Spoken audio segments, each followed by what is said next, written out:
Let's get ready to rumble. Oh, sorry, wrong podcast. I was thinking politics there for a second. Good morning, Tracy. It's another fine Thursday morning, It, and what a beautiful how backdrop. you doing? Huh? I, Today, I am doing amazing. Had already a great call that I've already got to serve another one of my clients in, and so it's been a great morning already. Yours looks beautiful. That backdrop, is that your backyard? No, no, no, no. I'm out in the woods. You know, Okay, that's the all right. nice thing about I guess being in near the city, but in the woods is you still get 5G and you can do things from anywhere. So Nice, love I it. like to be outside as much as possible. So, I know a lot of companies that are out in the sticks. They're out in the woods, and they're actually lost in the woods. oh, whoa, interesting parable there. Yes. What are we talking about today? Well, Sounds let's. like it sounds like you got an idea. I do, and being lost in the woods is a sucky feeling. So I have to illustrate this. What I was thinking when we put this one together, we're going to be talking about the horrors of not horrors, but horrors of desperate hiring. Um, when I was a kid, we moved from Seattle, Washington, to Cincinnati, Ohio. I mean, this is across the nation trip, and I was only about 5 years old at the time. My father, brand new there. He was a jogger. He was in track in high school and everything. So, being still younger, he liked to go running and kind of run his stresses out and stuff like that, like most runners do. And so he invited me to go. He said, "Hey Trey, let's go back into the woods and because the church behind us had 11 acres of trees that were our property, but we didn't realize how much forest was actually behind us. There was a trail, and he said, "Let's go jog the trail." So, here I am, just a little tyke jogging it. But I'll never forget this. Even though I was super young, we got lost. And like we went on one trail on another trail, and for a couple of hours we were lost. In fact, we had church service that night, and he was supposed to be teaching, and we almost missed the entire church service because we were lost in the woods. Wow, We took lost in the one trail woods. after another trail, and then we find ourselves off the trail. And when you get off the trail, the beaten path, and you're trying to blaze a new trail like Daniel Boone or something like that, you can get pretty steeped up in being lost. And so today, I think that there's some companies that are lost when it comes to hiring the right individuals for their organization. Sounds interesting. So let's talk about what do we want to get from this conversation? What's the outcomes here? I think one of the outcomes for me is I just worked with a company just this last week, and when we came down to the end of we were talking about, it seemed like the same person was coming up, their name was coming up, and I just asked, knowing what you know right now about that individual, would you hire them again? No. I mean, like, they know they would never hire that person. Then why are they still on your team? And instead of, I didn't have to say, why are they, because they got it, right? As soon as they say no, I said, oh. And they're like, oh, they knew they shouldn't be on my team because I would never hire them again. So instead of, enough was said. I didn't have to go there and like, well, why are they still there? I just went back to what led you to hire them in the first place? Well, Tracy, we just needed people. And so the outcome would be, how can we help business owners not be so desperate that they make a poor choice in hiring, because it can upset the entire apple cart, the one bad apple spoiling the whole bunch and stuff like that. So that would be one outcome that I'd love to see us, just through wrapping it out and blending together our expertise. What can we do to help save them from desperate hiring? Wow. Yeah. Yeah. So to me, desperate hiring and just from the horrors are pretty obvious, right? I mean, Right. it's kind of almost a interesting headline because I feel like I'm, watching Netflix and we're talking Friday the 13th. I'm going to lose my entire staff to that one. killer who's killed everybody from a bad apple perspective.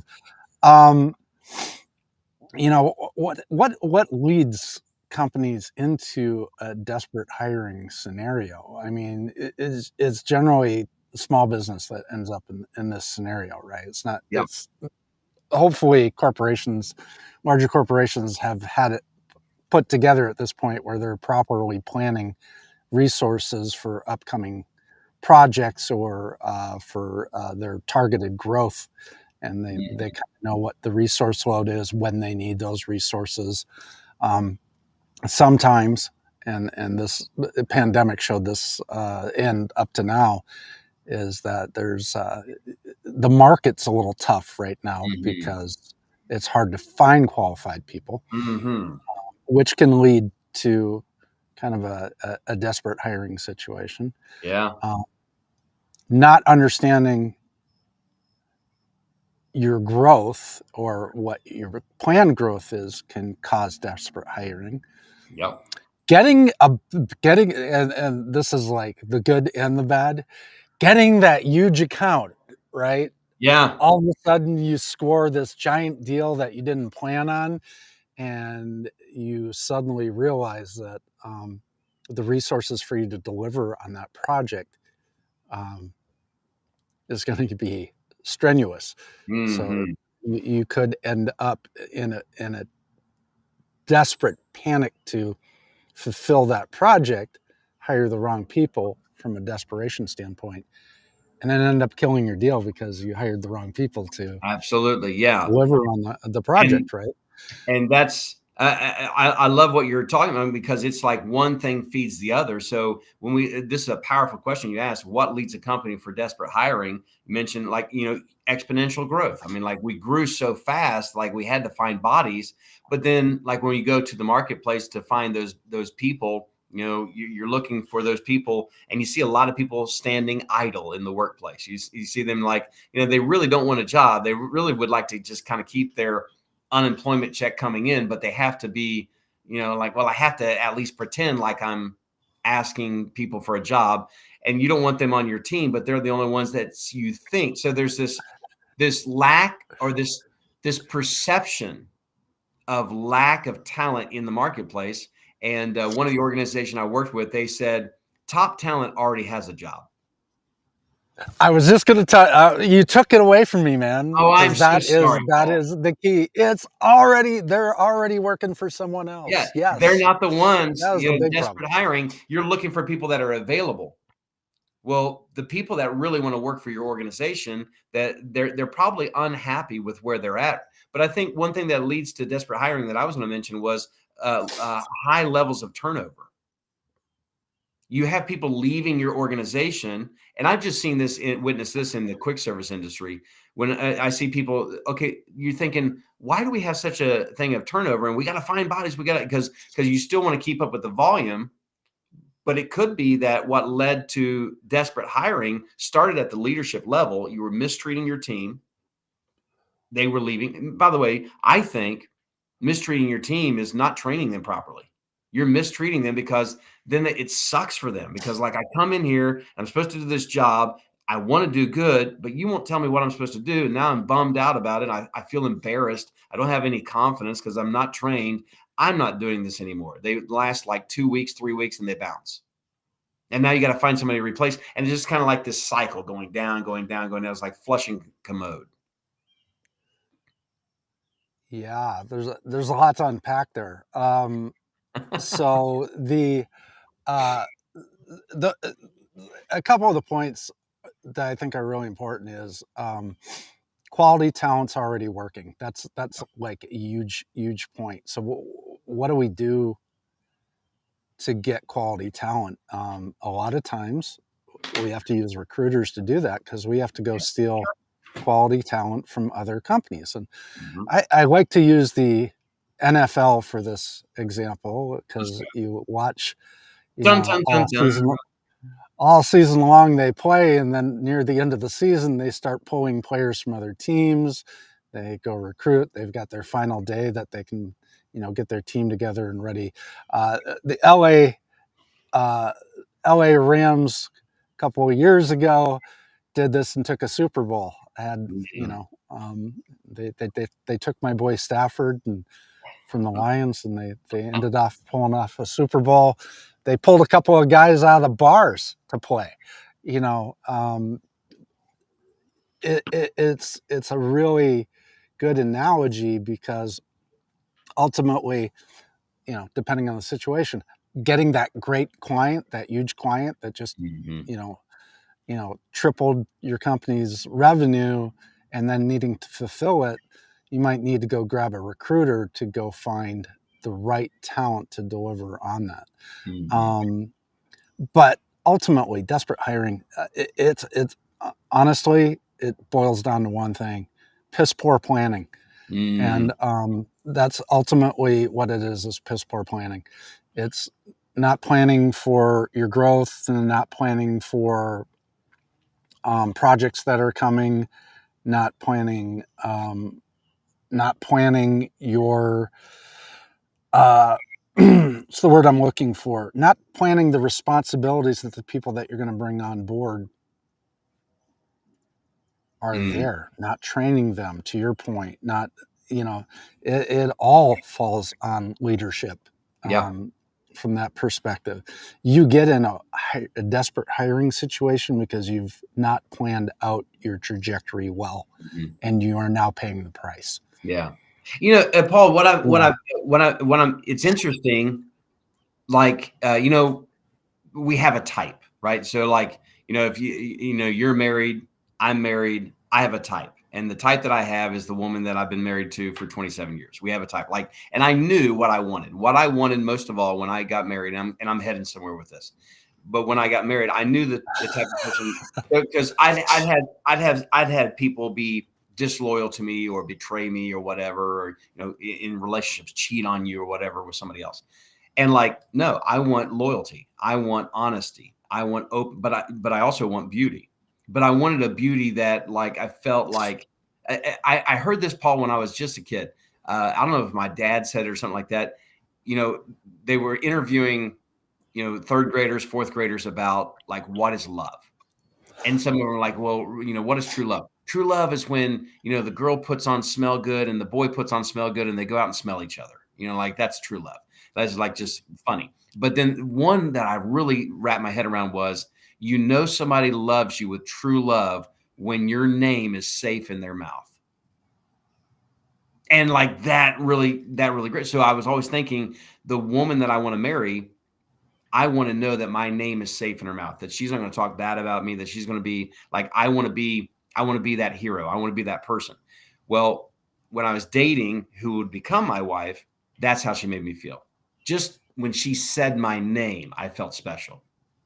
So, leading this over into hiring desperately, you may not know exactly who you're looking for. Like, you've never created that employee filter. Like, what is the person that I'm going to be hiring? What's their character like? What's their skill level like? Do they have and support the same values that I have? Are they like-minded? Now, I don't care if they're a blank canvas, but they still got to have good character. So I think a lot of companies, I've helped them out with just, okay, who are you looking for? Well, I just need somebody. Well, you can get somebody, but it's going to smack of desperation. When you get that person, it'll be the wrong person. They got a felony or whatever, whatever the story is, or just they're not allowed to be around kids for some reason or whatever, because you're just looking for anybody. But you need to look for that but specific. that just goes right back to piss poor planning. And honestly, let's just take that back to like the first 13 episodes that we've ever done, where we talk about vision, mission, and values, right? And then aligning the vision, mission, and values with your hiring. Yeah. I mean, to your point, that criterion, that, who do I love criterion, um, number one is that we're all pointed in the same direction, right? You wouldn't have a great relationship with your partner if you guys weren't pointed in the same direction, wanted the same things, and are working Right. towards something. Yeah. All of those things. Well, for lack of a better term, your business is your love too. If Yeah. you don't aren't clear on your if you're not clear on your vision, mission, and values, how can you bring somebody on board who aligns with those vision, mission, and values.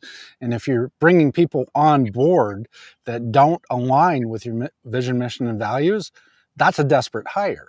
Mm-hmm. Okay, that is filling a seat to get some menial task done, and then now you have to deal. Again, it's Friday the 13th, right? Yeah. You just hired Jason, and he's going to kill the rest of your employees. Yeah. He's going to run Okay, everybody off. I mean, straight up, he's gonna bring out the hack. Yep. He's going to hack you up internally.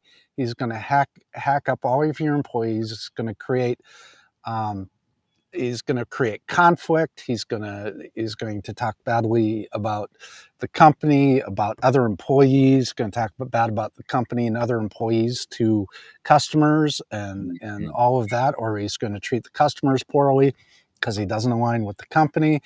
And now you've got this mishmash nightmare and all these dead bodies and blood all over the walls in Mhm. your business. And by the way, the consequence of that is Oh, that your yeah. business slows, Yep. your Your best business people leave. slows, you lose customers, Mhm. you lose other employees. Yep. It is truly the quote horror movie It is a of disaster. your life as a business owner or as mid-level management. So it's really key to key Mhm. in on your vision, mission, and values in your hiring process and avoid that. And then proper planning. Yeah. If you're proper planning is, I did $1 million this year. I want to do $2 million this year. All right. Mm. Can I do $2 million with the current resources that I have in place? Odds are no. Likely not. Yep. So do I need to hit that 2 million? Do I need to increase my sales with my current sales team at Mm. 100% of their efficiency? Okay, no. All right. Well, then I'm going to need to bring on one, maybe two more salespeople. If I bring on one, two more salespeople, what's my ability to deliver my product or services at the $2 million level? Mhm. Okay, is my current resource pool going to be able to deliver that, or am I going to have to invest in that resource pool Yep. and bring on other people to be able to deliver? Okay, I know I'm not going to suddenly jump from $100,000 a month to $200,000 a month. It's going to ramp up. It's going to take me 6 months to get that extra $100,000 a month, and in that ramp period, I need obviously to bring on sales probably first, get them trained, get them ramped up to sell at that level, and then also identify the resources that I need from the delivery standpoint so I can start hiring and putting together the resumes and start interviewing and getting them on board and trained to be able to deliver at that $200,000 a month level. Yep. That's planning. That is proper understanding the resources and then also understanding what can go wrong. Okay, this whole plan is great to get to $200,000 a month or $2.2 million a year. What's my risk? Do I Yeah. have any? Do I have any laws that are going to impact the way I do the business? Is there, you know, uh, is there an economic environment that may impact this, or maybe I have to expand from the standpoint of the market that I'm in is small. Maybe I have to open a second location or find a way to market my service in another geographical area. Or, if you're an internet business, that's not really a question, but it's understanding all these little cogs Yeah. in the system so that you can ensure that you have the right resource load and the right resource plan to deliver Mhm. and to sell. And if you're not doing that, then you're being reactive, Yeah. right? Oh my God, I just sold the deal. What do I do? I don't have the people. Or, oh Mhm. my God, I hit the numbers that I expected to hit. Now my delivery team's all screwed up. Mhm. Or, and understanding the market, it's understanding the employment market too. It's Mhm. understanding what's available. Can I get quality by just putting resumes up or putting a request for resume on Monster or Yeah. LinkedIn or whatever? Or do I need to go find high quality talent and pull them from another company? And if I Mhm. do, I'm going to need some help from a recruiter to get that accomplished, because that's not my expertise. Yeah. Okay, I'm not going to drop doing business to go find this person. I'm going to spend a few dollars to go out and find the right person that's going to come in at the level I need to come in, with their legs already in motion, Yeah. right? Paul, I To, was thinking, like, when you're, I mean, like, I love you went deep on the planning part of it. One of the questions that I'll get, how can I afford them? I can't afford, like, one that leads to the desperate hiring is, to your point, when they're thinking, like, I know the type of person I need. I need a person like that person. Like, well, but they're already working a job. That doesn't mean they're happy with the job, but it just means that they already have a job. There may be somebody else just like them. Maybe they are happy, but there's somebody like them, equal or better than they are somewhere else. And one of the drawbacks or one of the ways that a business owner could sabotage their talent seeking is they think that they won't be able to afford them. But my thinking is, you can't afford not to, because, like, you can afford the bottom feeders, the desperate hire. You can afford them, but when they come into your business, to your point, blood all over the walls and things like that, you can't afford that. But when you think well, about bringing in the right person, they're going to bring in a level of revenue that, like, to your point, it takes you from 1 million to 2 million. Could you afford them then? well, it's so that is so a mindset issue, wrapped around a business person. You have conservative business people, or what I'll call accountants, and then you have revenue guys who look at revenue. I can't afford them doesn't make sense to me, because you're not paying for them. It's the They're new paying for you. customers you're bringing on board that's paying for them. Yep. I if you have confidence in your product and you know you're on a growth trajectory, then it's your new customers that are paying for your new people. Right. That Right. straight out. You have a customer base right now that pays for the people that you have right now. If you Mhm. add new customers, you add new employees, because the new customers are going to pay for the Mhm. new employees. Okay, straight Yep. out. So can't afford them shouldn't be in, but it does go back to mission, vision, values, because when you're out there recruiting and you're looking for that, you need alignment. You need Mhm. them to buy in the mission. To your point, they may not love their job, and that is probably because they're not aligned with the company that they're in. If you align better, you may not have to overcome their salary by much, because you align with them from an operational perspective. Mhm. So, Yeah. and money is one thing, fulfillment is a whole nother thing, right? Yeah.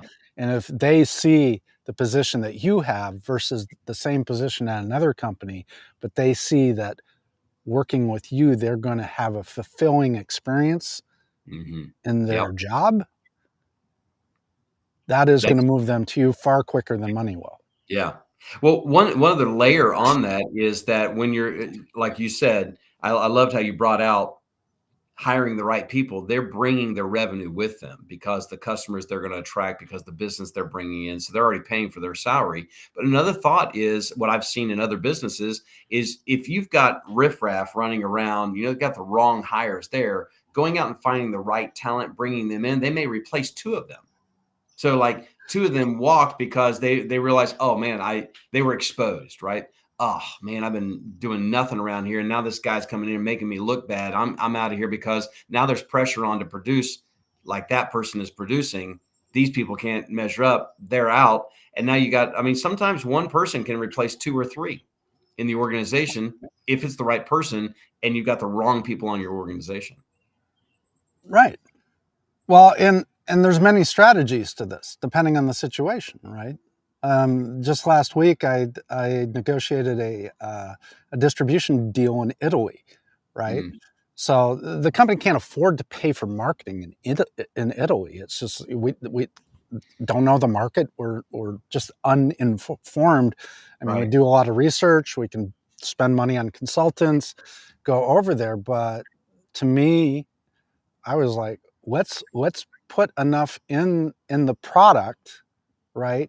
and let them sell it, and we'll train them on how to do it, and they mark the product up and we just support them, and then they go off and running. Now there's buy-in from both sides, right? There's a distribution agreement, and they're going to put so much marketing funds in to sell the product because they align, Yeah. right, with the product and the service, and how it all goes. So they're as excited about it as we are, and they're going to put their money in. So I'm not paying anybody. I'm paying for performance. They're Yeah. getting to mark up the product. They order X amount of product from us, and they go sell it in Europe, and boom, boom, boom, it's all done. It didn't cost me a lot except for my time to negotiate and get that deal moving forward, because the strategy is not to bring a salesperson on board to expand the market. The Mhm. sale the strategy is to use a reseller model. Mhm. Okay. Also, in the pardon me, Mhm. in the interim, as you're building that, can I use subcontractors to do Yes. certain I non-material use things Yep. in this growth procedure to get these things done, and slow my hiring process and use a subcontractor to Yep. deliver on the product in the way that I need them to deliver until I can get the right employee or get the revenue to hire the employee that I want. Mhm. Yeah, I love Okay. that when you go Depending through on the your situation. products and services, what are the deliverables? Some of them are project based. And so I love Correct. what you brought out about the subcontracting, because you may be high, you may have two people that are working on something that's not an ongoing mission. It's just a simple project. And so you can have, like, like working on a website. Well, maybe that's not the best use, because there's going to be a time when that website's going to be done and it just needs to be maintained or monitored. Hire that out. Like, we don't have somebody, two people looking at this one thing. Hire it out. They're going to get it done faster for you. It's going to be done quicker. And like the subcontracting, maybe for an entire year, I was the hiring manager for two quick service restaurants. Now, my like what I the value that I was bringing in because of my experience in it, like, far exceeded, and the time that I was able to commit to it versus somebody who's, on the line, shoving tacos off out the counter. They weren't able to commit to that. I was able to set them up, tee them up so super nice with the right people, to where almost every time they interviewed, it was like, oh, this is a no brainer. Yeah, I want this person. Now, not everyone we got right, but when I put a candidate in front of them because of my expertise, so for 1 year, that investment, and now they've got a sustained 40 employees in one store, 27 in the other store, but they don't have this huge turnover anymore. So sometimes, to your point about subcontracting, that's something to consider, to where, hey, who's the expert in this that I need for this project? Maybe it is a year long, maybe it's 6 months, maybe it's only 3 months, maybe it's 3 weeks. So we don't have to allocate those resources the other direction to, Yeah. like, The stand around. most subcontracted uh, oper, operational in the country is the accounting function, right? Because you have to Mhm. get so big That's before you need, an onboard CFO yeah, or accounting function within in your business. It's a no-brainer for everybody, but yeah, it seems that most can't think beyond the accounting function for that. But there are marketing functions, there are yep, social media functions, there's all kinds of functions that you can subcontract out because you're not big enough quite yet to have that fully on board. So there mhm, are a lot of functions that you can keep the cost low because you only need them for a few hours a week, yep, and you don't need to bring on a full person. And the other thing that is focus, right? So mm, there's a lot of companies out there that hire a person on and expect them to be the jack of all trades. sure, sure, That is the most frustrating job experience there is, right? mhm, yeah, You I opened the company and I did everything. So the next person you hire, you think that they should be able to do everything. yeah, And that is and it's the not their quickest working way to genius. create job dissatisfaction, right? Yeah, right, So the key is to focus, to put buckets of responsibilities together, like responsibilities, and hire a person to take those either inside or outside the organization. But Mhm. it's all based on a strategy that is born of your revenue goals Mhm. Yeah. and hiring to your vision, mission, and values. Mhm.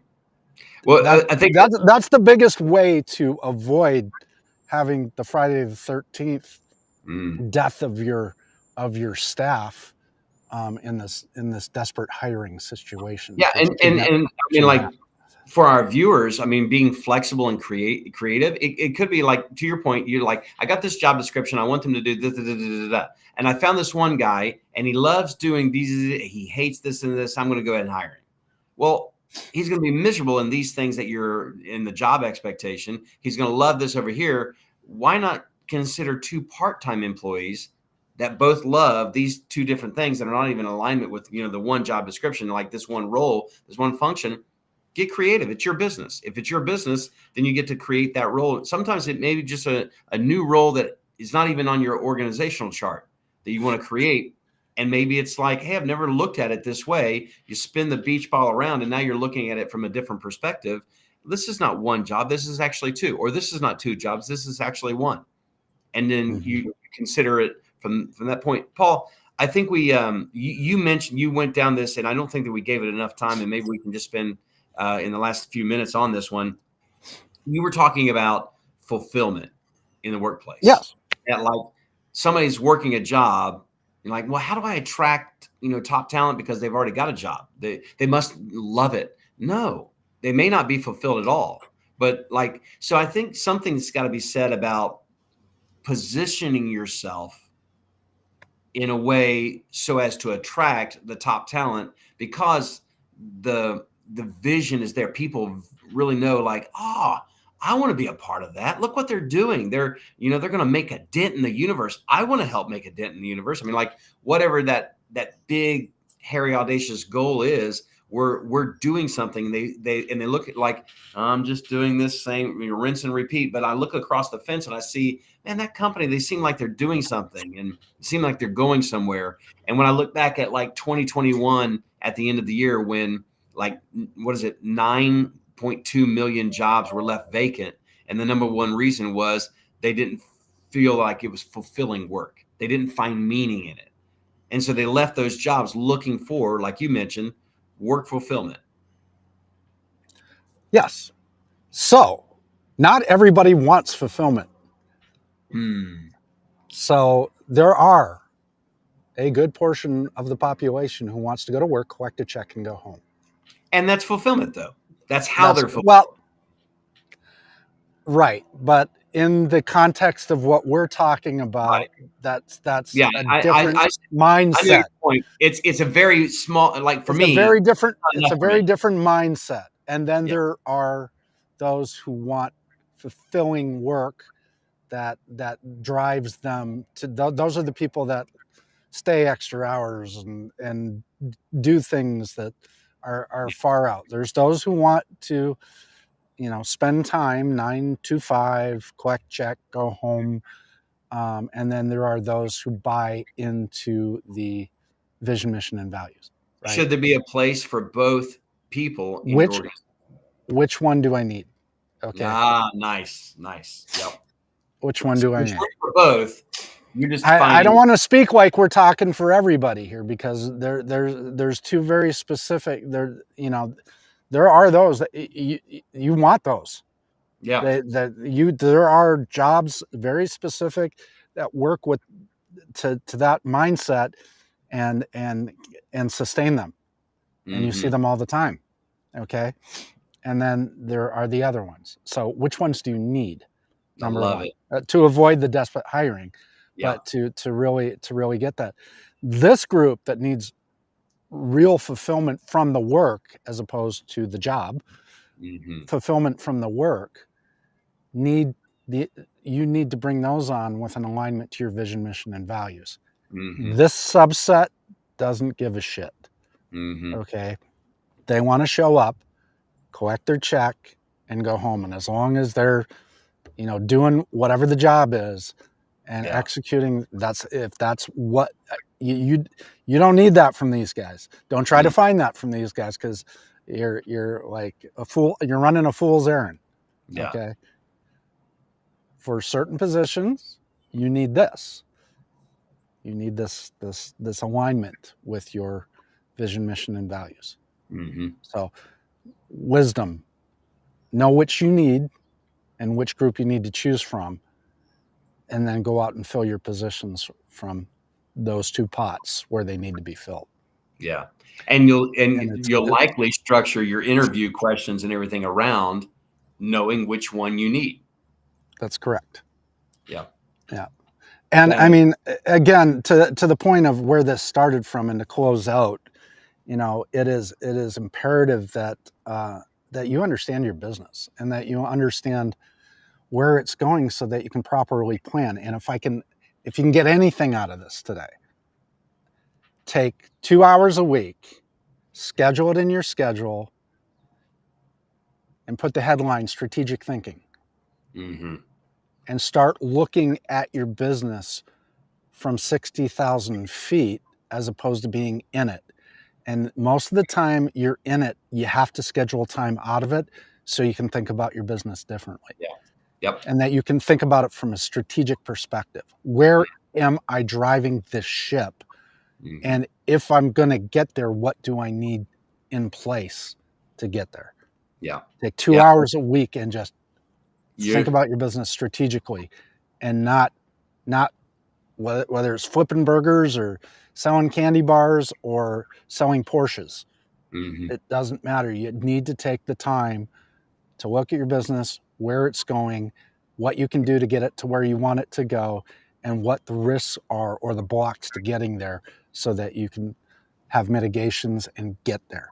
But take Hmm. 2 hours a week. That's all it takes, is to be in a mindset where you're not flipping the burger, Yeah. or, you know, in the sales room, or And whatever. likely many people will excuse themselves or explain it away, or because like, oh, there's no time. I don't have, because you're in the business and not on the business. You got to spend, like you said, you got to spend quality time each week thinking about.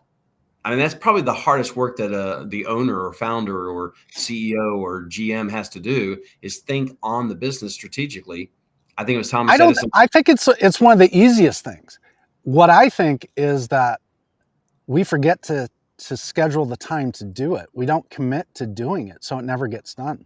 Hmm. I And think then and then you have these dreams late at night. Oh, I should do this or I should do that. It gets lost by morning time because you haven't taken the time to write it down and think about the strategy to get to that. mm, Everybody's got ideas. Everybody's got strategic thinking is actually kind of simple, because once you come up out of the daily operations, things clear up. It's a very clear perspective. The problem is people don't commit time to doing it. And once mhm, you commit time and you bring yourself out of all that, then you think about it like I'm sitting in the forest right now. I can't see past these trees. mm, But if I get in a helicopter and I go up to 60,000 feet, I can see the lay of the land, and I can see I want to be over there. So, oh, here's the route. yeah, It's not that difficult. yeah. It's once you Well, get I think, into like the risks and the blocks that it becomes more difficult. yeah, I think it's simple, but maybe not easy. Is was my point, that like it's simple. Like once you get into like, oh man, this wasn't as difficult as what I thought it was going to be. But it's not easy to put yourself in that position to be thinking on the business. And that's one of the biggest things that I've consulted for or coached through, is when do you spend time thinking on the business? Oh, I'd love to, but I can't. But because they think it's going to be too difficult. There's really nothing to it, just to do it. That's right. There you go. That's a good Mm, close right there. awesome. Love it. Thank you, Paul. Loved it. And I loved the forest analogy today. Oh, yeah. I guess that's kind of apropos since I'm sitting in Uh-huh. one. Yes, it is. All right. Have a great day. We'll see you next Thursday. Okay. Thank you, guys.